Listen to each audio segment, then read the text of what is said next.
Hello बच्चा party, welcome to commerce अड्डा 24/7। My name is Harsh and I am your business studies mentor.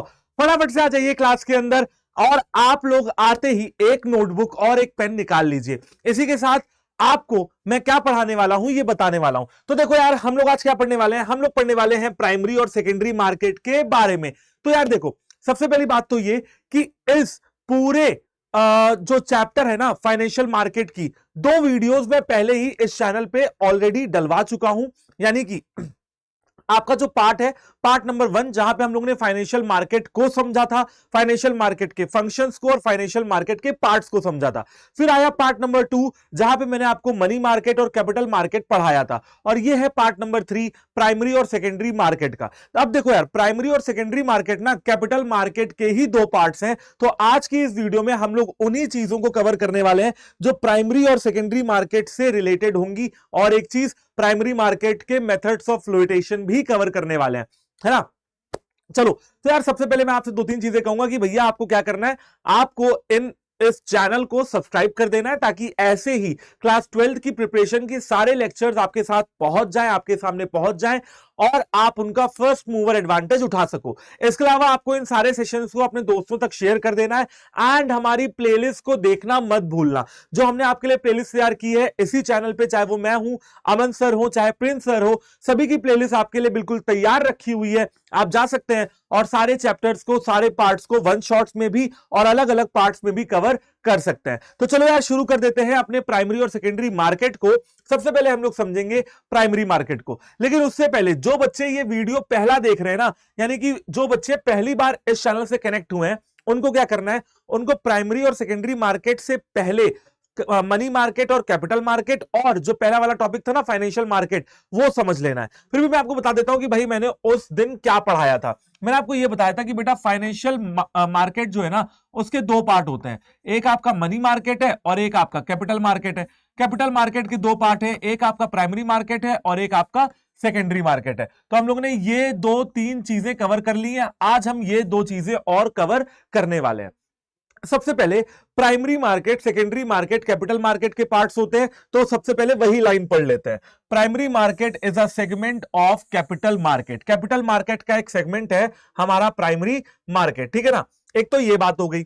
दूसरी बात, primary market is also known as new issue market. देखो, जब कोई company पहली पहली बार मार्केट में जाके अपने शेयर्स इशू करती है ना, तो उसे हम लोग न्यू इशू मार्केट कहते हैं। क्या कहते हैं? न्यू इशू मार्केट कहते हैं।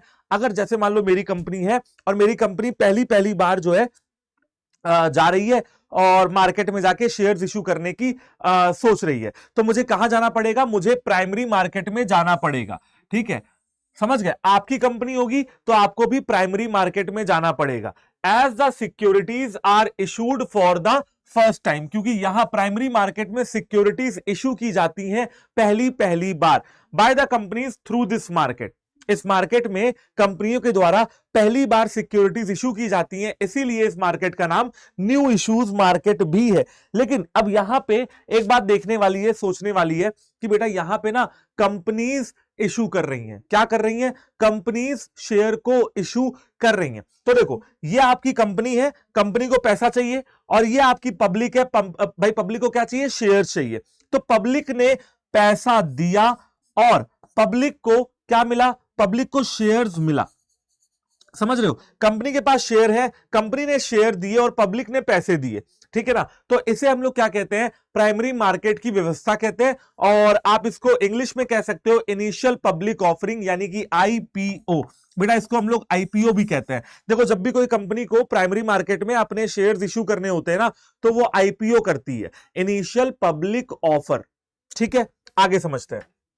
ये हो गया प्राइमरी मार्केट। भैया बहुत बेसिक सी बात है, इसमें कुछ भी कंफ्यूजिंग नहीं है, है ना। बहुत ही बेसिक सी बात है कि भाई ऑब्वियस सी बात है कि अगर आपको पहली पहली बार, आपकी कंपनी को 2-4-10 साल हुए हैं, आपको पहली पहली बार शेयर इशू करना है, तो कैसे करेंगे? तो बेटा एक ही तरीका है, प्राइमरी मार्केट से में आप जाके अपने शेयर इशू करोगे, यानी कि आईपीओ लॉन्च अपना करोगे, ठीक है ना। ये हो गई कहानी।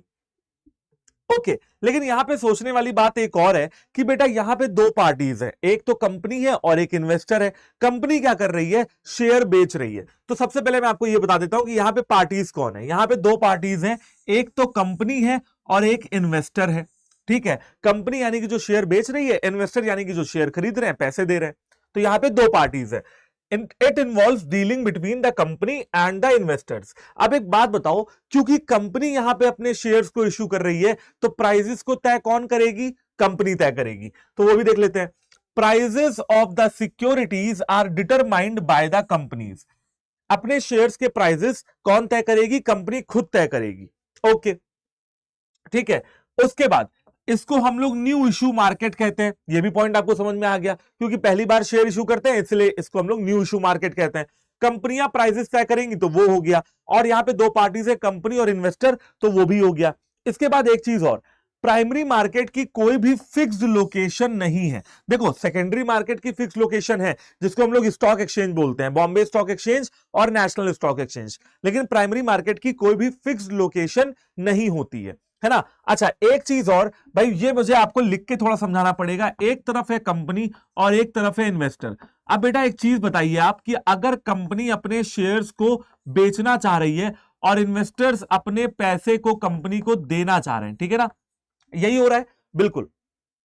एक बात बताओ बेटा, अगर मैं इन्वेस्टर के पॉइंट ऑफ व्यू से देखूं, तो क्या इन्वेस्टर यहां पे बेच सकता है? नहीं, इन्वेस्टर बेच नहीं सकता है। इन्वेस्टर सिर्फ खरीद सकता है। क्या? शेयर्स। बेटा बेचेगा कौन? कंपनी बेचेगी। इसीलिए यहां पे लिखा हुआ है only buying of securities take place. सिर्फ हम लोग शेयर्स को खरीदते हैं, बेचते नहीं है। समझ गए बात को, है ना। इन्वेस्टर्स शेयर को खरीदते हैं, बेचते नहीं है। इन्वेस्टर्स बेचेंगे कहां? सेकेंडरी मार्केट में बेचेंगे। ठीक है, आते हैं। ओके, प्राइमरी मार्केट के कुछ इंस्ट्रूमेंट्स हैं, शेयर, डिबेंचर्स और बॉन्ड्स, और यही सेकेंडरी मार्केट के इंस्ट्रूमेंट्स भी हैं। अगेन रिपीट कर रहा हूं, प्राइमरी मार्केट को न्यू इश्यूज मार्केट कहते हैं। प्राइमरी मार्केट में इन्वेस्टर सिर्फ सिक्योरिटीज को खरीदता है। उसके बाद प्राइजेस कौन तय करता है? कंपनी तय करती है। कंपनी और इन्वेस्टर के बीच में डीलिंग होती है, और प्राइमरी मार्केट की कोई भी फिक्स लोकेशन नहीं है। तो चलो अब आगे बढ़ते हैं और समझते हैं कैपिटल आपके सेकेंडरी मार्केट को। सेकेंडरी मार्केट को समझने के लिए हमको यह समझना होगा कि भैया सेकेंडरी मार्केट भी कैपिटल मार्केट का ही पार्ट होता है, और यहां पे आप डील करते हो ओल्ड सिक्योरिटीज में। प्राइमरी मार्केट में न्यू सिक्योरिटीज में डील करते थे, लेकिन यहां पे हम ओल्ड सिक्योरिटीज या एग्जिस्टिंग सिक्योरिटीज में डील करते हैं। ठीक है बच्चा पार्टी, बात समझ में आ गई बहुत अच्छे तरीके से। क्या बात हो रही है कि भैया प्राइमरी मार्केट में आप नए सिक्योरिटीज में डील करते हो, और सेकेंडरी मार्केट में आप पुराने सिक्योरिटीज में डील करते हो। ठीक है, ओके। आप समझते हैं सेकेंडरी मार्केट या स्टॉक एक्सचेंज के कुछ फीचर्स को। सबसे पहले, सेकेंडरी मार्केट जो है वो ओल्ड और एग्जिस्टिंग सिक्योरिटीज का मार्केट है। बिल्कुल सही बात है। आगे समझते हैं। यहां पे आप इन्वेस्टर की नजर से देखोगे तो एक इन्वेस्टर शेयर्स को बेच भी सकता है और एक इन्वेस्टर शेयर्स को खरीद भी सकता है ना। Both buying and selling of securities take place. यहां पे इन्वेस्टर क्या कर सकता है? खरीद भी सकता है और बेच भी सकता है। प्राइमरी मार्केट में क्या हो रहा था? इन्वेस्टर सिर्फ खरीद सकता था। यहां पे प्राइजेस सिक्योरिटीज के कैसे तय हो रहे हैं? यहां पे प्राइजेस सिक्योरिटीज के तय हो रहे हैं by the forces of demand and supply. यानी कि मार्केट की फोर्सेस जो कि डिमांड एंड सप्लाई होती हैं, वो सिक्योरिटीज के प्राइसेस को तय कर रही हैं। फर्ज कीजिए एग्जांपल के तौर पे, ये टाटा का एक शेयर है। क्या है? ये टाटा का एक शेयर है। अब टाटा के शेयर को मैं बेचना चाहता हूं, अमन सर खरीदना चाहते हैं। ठीक है, टाटा के शेयर को मैं बेचना चाहता हूं, अमन सर खरीदना चाहते हैं। लेकिन टाटा के शेयर सबके पास नहीं है, टाटा के शेयर्स लिमिटेड है। अब अगर अमन सर को खरीदना है तो अमन सर को ज्यादा पैसे देने पड़ेंगे। ऑब्वियस सी बात है, क्योंकि बेचने वाले कम है, इसलिए उनको पैसे ज्यादा देने पड़ेंगे, क्योंकि भाई सप्लाई ही कम है। बादाम की सप्लाई कम है, आप महंगे दाम में भी खरीदते हो। वैसे शेयर्स कम है तो आप महंगे दाम में भी खरीदते हो। समझ गए बात को? तो भैया यहां पे एक शेयर की प्राइस कौन तय करता है? डिमांड और सप्लाई की फोर्सेस। अब यही टाटा का शेयर मेरे पास भी है और बहुत सारे लोगों के पास है, तो अमन सर से वो किसी से भी खरीद सकते हैं, और अब वो सस्ते रेट में खरीदेंगे। यानी कि जितनी ज्यादा सप्लाई होगी उतने प्राइसेस कम हो जाएंगे। ठीक है ना। ओके, यहां पे दो इन्वेस्टर्स के बीच में डील होता है। बेटा प्राइमरी मार्केट में क्या था? दो कंपनी और इन्वेस्टर के बीच में डील होता था। Stock exchange exist at fix location. Stock exchange की एक फिक्स लोकेशन है, वो फिक्स लोकेशन क्या है? मुंबई में और दिल्ली में। मुंबई में बॉम्बे स्टॉक एक्सचेंज है और दिल्ली में नेशनल स्टॉक एक्सचेंज है। ठीक है बच्चा पार्टी, तो ये हो गई भाई आपकी कहानी और ये हो गया आपका कंपैरिजन प्राइमरी और सेकेंडरी मार्केट में। प्राइमरी मार्केट में क्या बताया? वो न्यू इश्यूज है, सेकेंडरी में ओल्ड है। यहां पे बाइंग और सेलिंग दोनों करते हैं, प्राइमरी मार्केट में सिर्फ खरीदते हैं। यहां पे प्राइसेस कौन तय कर रहा है? डिमांड और सप्लाई की फोर्सेस। वहां पे कौन तय कर रहा है? वहां पे कौन तय कर रहा है? वहां पे कंपनी तय कर रही है। यहां पे दो इन्वेस्टर्स के बीच में डील हो रहा है, वहां पे कंपनी और इन्वेस्टर के बीच में डील हो रहा है। यहां पे फिक्स लोकेशन है, प्राइमरी मार्केट की कोई भी फिक्स लोकेशन नहीं होती है। तो सर बस यही था आज की वीडियो में, ऐसा आपके मन में आ रहा होगा। अरे नहीं यार, रुको जरा, सबर करो। वो सबर आपको बहुत ही अच्छी तरह से जो है फल देने वाला है। और अब हम लोग पढ़ने वाले हैं प्राइमरी मार्केट के। जैसे एक उदाहरण के तौर पे मान लो कि मुझे प्राइमरी मार्केट में अपने शेयर्स बेचने हैं, तो सवाल नहीं आ रहा है मन में सर कैसे बेचेंगे। मान लो मुझे प्राइमरी मार्केट में अपनी कंपनी के शेयर्स पहली बार लॉन्च करने हैं, आईपीओ लॉन्च करना है, मैं कैसे करूंगा? सर पब्लिक को कैसे पता लगेगा कि मेरी कंपनी में शेयर इश्यू होने वाले हैं? उसके हैं 5 तरीके। पहला तरीका, ऑफर थ्रू प्रोस्पेक्टस। पहला तरीका क्या है? Offer through prospectus. मेरी कंपनी चाहे तो क्या कर सकती है? प्रोस्पेक्टस इशू कर सकती है।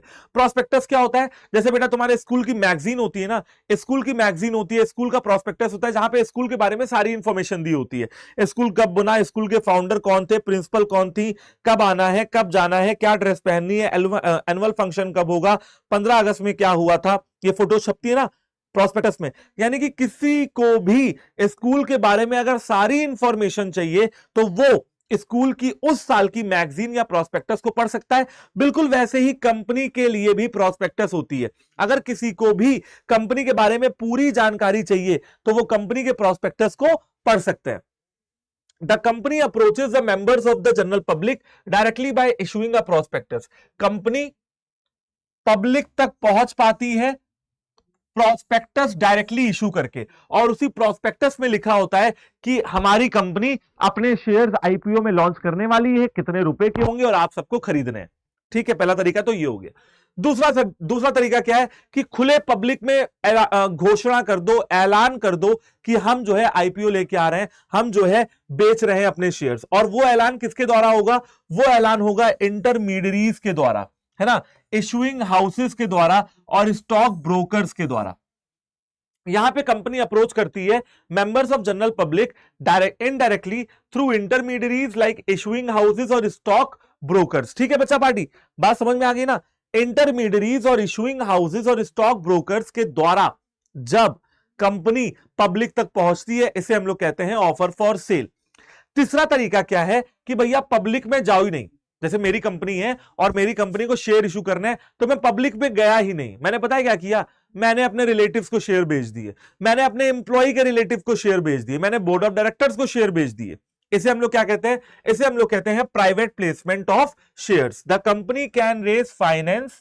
कंपनी पैसा उठा सकती है मार्केट से by allotting securities, shares allot करके। किसको अलॉट करे? कुछ सेलेक्टिव लोगों को, selective individuals and institutions only. ठीक है, कुछ सेलेक्टिव लोगों को, कुछ सेलेक्टिव इंस्टीट्यूशंस को केवल कंपनी क्या कर सकती है? अपने शेयर जो है वो बेच सकती है। ठीक है, कौन होते हैं ये इंडिविजुअल लोग? कंपनी के एम्प्लॉइज के रिलेटिव, कंपनी के मालिकों के रिलेटिव, उनके बीवी बच्चे दोस्त यार। हमारी कंपनी के शेयर्स अगर हम प्राइवेटली प्लेस कर देते हैं, पब्लिक में जाते ही नहीं है, तो वो भी भैया प्राइवेट प्लेसमेंट कहा जाता है। चौथा तरीका क्या है? आईपीओ। आईपीओ मैंने आपको बताया initial public offer. Initial public offer में इलेक्ट्रॉनिकली कंपनी क्या करती है? Online the investors may subscribe to the securities of a company online. आप ऑनलाइन अपने सिक्योरिटीज को बेच दो, लोग ऑनलाइन खरीद लेंगे। अभी हाल ही में एक गवर्नमेंट कंपनी का आईपीओ लॉन्च हुआ था जिसका नाम है LIC, life insurance corporation of India. और हर दूसरे तीसरे दिन आप देखेंगे तो भैया किसी ना किसी का आईपीओ जो है लॉन्च होता ही रहता है। आप आईपीओ में शेयर्स खरीद सकते हो, है ना। उसके लिए क्या चाहिए वो मैं नेक्स्ट वीडियो में बताने वाला हूं। उसके लिए क्या चाहिए, यानी कि मान लो मैं एज ए इन्वेस्टर अगर किसी कंपनी के आईपीओ को खरीदना चाहता हूं तो कैसे खरीद पाऊंगा, वो मैं आपको नेक्स्ट वीडियो में बताने वाला हूं। लास्ट में आता है क्या? लास्ट में आता है आपका राइट इशू। अब ये बहुत सिंपल सा है जब आप अपनी कंपनी के एग्जिस्टिंग शेयर होल्डर्स को दोबारा से नए शेयर्स इश्यू कर दो तो उसे कहते हैं राइट इश्यू ऑफ शेयर, है ना। देखो यहां पे लिखा हुआ है when you allot securities to existing shareholders to subscribe to the securities of the company as per the terms and conditions. Example के तौर पे मान लो अमन सर है और अमन सर के पास टाटा का एक शेयर है, अमन सर के पास टाटा का एक शेयर है, ठीक है, ओके है। अब टाटा का कंपनी का अमन सर के पास फोन आया कि अरे अमन सर आपके पास ना टाटा के 100 शेयर हैं, एक काम करो 50 शेयर और खरीद लो, आपके पास टोटल 150 शेयर कंपनी के हो जाएंगे। अमन सर ने राजी हो गए तो अमन सर क्या हुए, एग्जिस्टिंग शेयर होल्डर हुए, उन्होंने दोबारा से उसी कंपनी के नए शेयर्स भी खरीद लिए। तो बच्चों कैसी लगी आपको ये क्लास? देखो बहुत ही अच्छे तरीके से आपको आई गेस समझ में आ गया होगा कि भैया प्राइमरी मार्केट क्या होता है, सेकेंडरी मार्केट क्या होता है और मेथड्स ऑफ फ्लोटेशन प्राइमरी और सेकेंडरी मार्केट में कौन कौन से होते हैं। बहुत ही बेसिक डिफरेंस है, अगर किसी कंपनी को नए नए शेयर्स लॉन्च करने हैं तो प्राइमरी मार्केट जाएगी, अगर पुराने सिक्योरिटीज में आपको डील करना है तो आपको सेकेंडरी मार्केट जाना पड़ेगा। तो भैया थैंक यू वेरी मच सारे बच्चों को सेशन ज्वाइन करने के लिए। एंड ये जो क्लास है ना हमारी, ये भी ऐसी कंटिन्यू रहेगी, सारे पार्ट्स की वीडियोस में आपके लिए लेके आ रहा हूं। एंड नेक्स्ट वीडियो में बताने वाला हूं कि किस तरीके से आप शेयर्स किसी भी कंपनी के खरीद सकते हो। यानी कि हम लोग क्या पढ़ने वाले हैं, स्टॉक एक्सचेंजेस के बारे में पढ़ने वाले हैं, डिपॉजिटरीज के बारे में पढ़ने वाले हैं। तो भैया अगली वीडियो भी आपके लिए आ रही है बहुत ही जल्द, उसको भी फटाफट से कवर कर लेना। तो फाइनेंशियल मार्केट मजे मजे में आपका 10-10 20-20 मिनट में पूरा चैप्टर खत्म हो जाएगा। ठीक है बच्चों, बाय बाय, टेक केयर, ऐसे हंसते रहो, पढ़ते रहो, मुस्कुराते रहो और जुड़े रहो कॉमर्स अड्डा 24/7 चैनल के साथ। प्लेलिस्ट को कवर करना मत भूलना।